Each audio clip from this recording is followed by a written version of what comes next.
Hi, we are now ready to explore the wider world of Confucian philosophy beyond the Analects. According to tradition, Confucius had some 3,000 disciples, of whom 72 became noted teachers and public officials in their own right. They also took in their own disciples. In this way, a Confucian school emerged. The followers of Confucius came to be known under the name Ru, and the Confucian school, Rujia.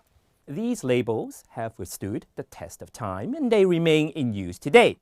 So in Chinese tradition, the Confucian school is actually not named after Confucius, not after the name Kongzi, but rather as the school of Ru scholars.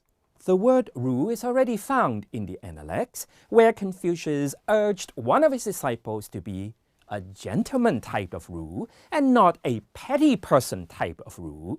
There is some debate about the etymology of the word, but for our purposes, I think we can generally define Ru as learned individuals who are devoted to interpreting the traditions of ritual, music, and institutions of the Zhou dynasty because they see them as instrumental to establishing harmony. What Confucius wanted to make sure, of course, is that learning is not divorced from ethical concerns. In any case, the Ru or Confucian school began to flourish. According to an early report dating to the 3rd century BCE, during the so-called Warring States period in Chinese history, no fewer than 8 schools of Confucianism emerged soon after Confucius' death. Very little is known really about these schools, although recent archaeological finds, especially ancient documents written on bamboo slips, are beginning to throw more light on the early development of Confucianism. Questions about the meaning of virtue and whether everyone could become a sage, for example, these questions were contested. This really should not surprise us because ideas and traditions are always mediated by interpretation as they are passed on from generation to generation.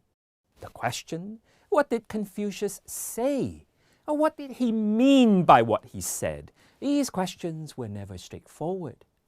Different views existed from the very beginning of the Ru tradition after Confucius. As his influence grew, we also begin to see critics of Confucianism coming to the fore.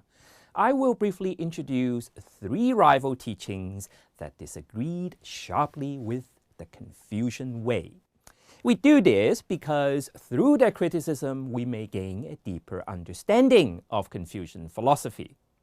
The first is traced to a thinker by the name of Mohist, or Mozi, Master Mo, as he is more formally called.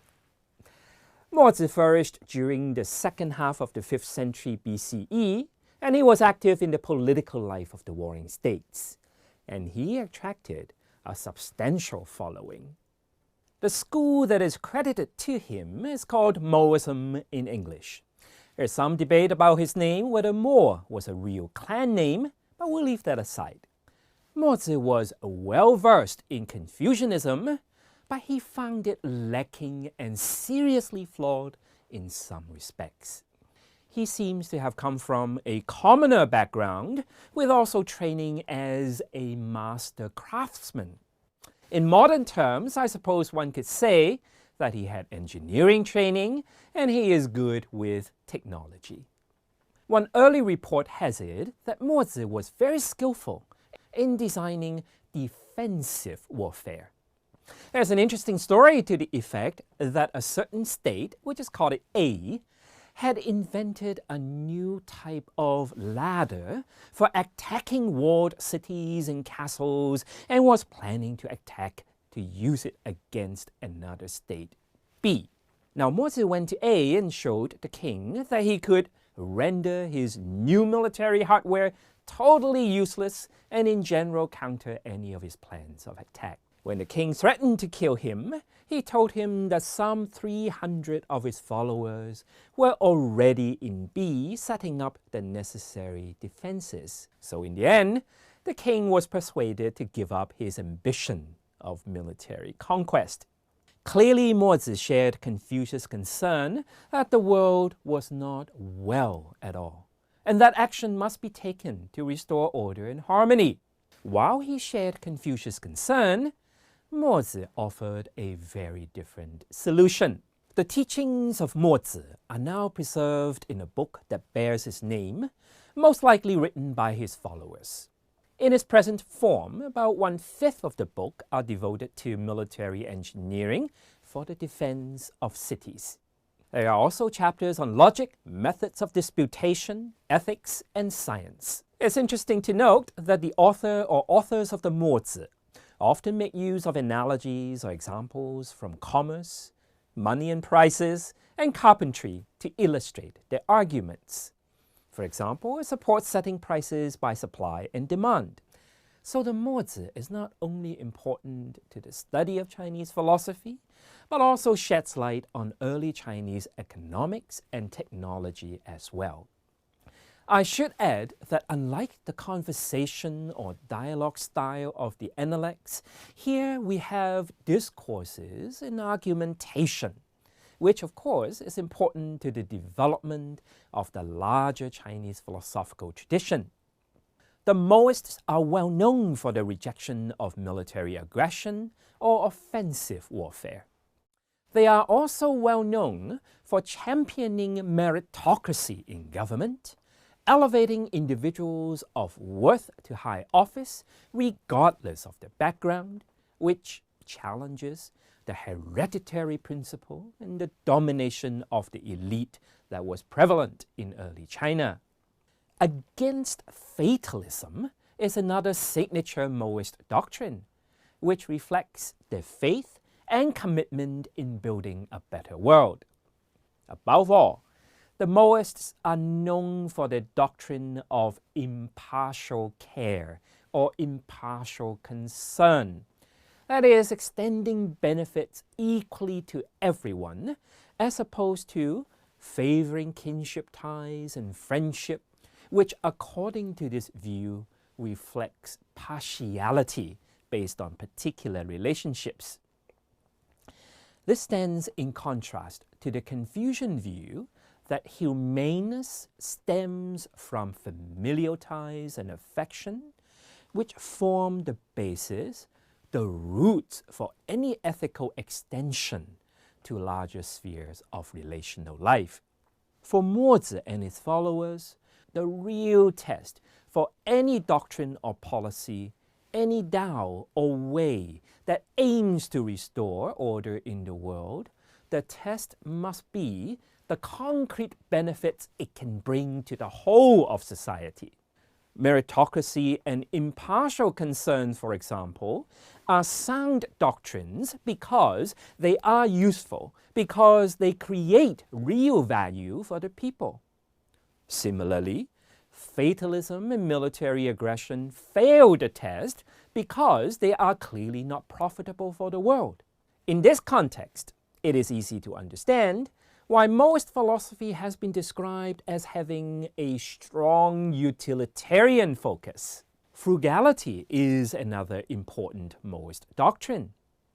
Extravagance and wasteful use of resources, for example in building grand palaces, obviously would not be in the interest of the well-being of the people. In criticizing the Confucian way, the Mohists are in fact saying that it cannot bring about the desired universal harmony because it does not pay sufficient attention to concrete results and deliverables that bring real material benefits to the people. From the Mohist perspective, it would be wrong-headed if humanity and rightness were pursued simply for their own sake, as end in themselves, and not because of their utility value, not because of the results and benefits they bring. This is an important distinction, and we will return to it when we discuss the philosophy of the Confucian thinker, Mencius. Do we do the right thing because it is right, or do we do it because it is profitable? In Mohists' view, then, the Confucians failed the test because they considered self-cultivation to be fundamental and more important than generating benefits for everyone. Not only that, the Mohists argued that some of the Confucian practices were in fact detrimental to public welfare. In particular, the Confucians were seen to favor elaborate funerals as an expression of the filial devotion, and they also prescribe an extended period of mourning. These practices incur significant costs and would create hardship for the people. Now, Confucius himself also argued against extravagance, and he also emphasized importance of frugality. But here we're talking about a critique. Here we are also talking about the subsequent development of Confucianism and how certain practices began to take shape based on certain interpretations of Confucius' teachings. The Confucian penchant for music also came under attack for the very same reason. Bronze bells, for example, were definitely luxury items that required a lot of resources to make, and from the Mohist perspective, would benefit only a very limited few. This prompted a later Confucian to say that Mozi could only see utility in a narrow sense and failed to appreciate the wider value of culture. The Mohists also held very strong views about political conformity and promoted an anthropomorphic view of heaven who rewards good and punishes evil. But for our purposes, it is enough to note that the school of Mozi pointed to a vibrant intellectual scene in early China. The Mohists were ready to sacrifice themselves in achieving impartial concern and benefits for all. During the so-called Warring States period, it attracted a large following and was a formidable alternative to Confucianism. From the Confucian point of view, the Junzi serves the world and pursues the way of humanity and rightness because that is the right thing to do. One could certainly expect positive outcomes because of the transformative power of virtue. But even if he knows that the effort would not reap immediate benefits, the Junzi would still be committed to imbuing all relationships with a strong ethical note. Self-cultivation is fundamental, but the self is always situated in networks of relationships, and as such, the cultivation of harmony remains vital. Next, we will examine briefly the Taoist critique of Confucian philosophy.